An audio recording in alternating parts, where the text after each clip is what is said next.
একটি কবিতা লেখা হবে, তার জন্য অপেক্ষার উত্তেজনা নিয়ে লক্ষ লক্ষ উন্মত্ত অধীর ব্যাকুল বিদ্রোহী শ্রোতা বসে আছে। ভোর থেকে জনসমুদ্রের উদ্যান সৈকতে কখন আসবে কবি?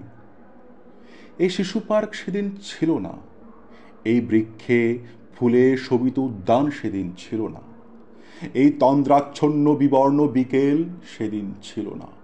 তাহলে কেমন ছিল সেদিনের সেই বিকেল বেলাটি?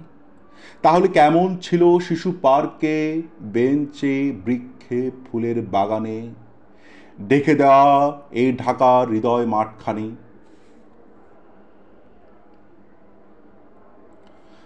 শত বছরের শত সংগ্রাম শেষে রবীন্দ্রনাথের মতো ধৃপ্ত পায়ে হেঁটে অতঃপর কবি এসে জনতার মঞ্চে দাঁড়ালেন। তখন পলকে দারুণ ঝলকে তরিতে উঠিল জল, হৃদয়ে লাগিল দোলা, জনসমুদ্রে জাগিল জোয়ার, সকল দুয়ার খোলা। কে রোধে তাহার বজ্রকণ্ঠবাণী? গণসূর্যের মঞ্চ কাঁপিয়ে কবি শোনালেন তার অমর কবিতাখানি।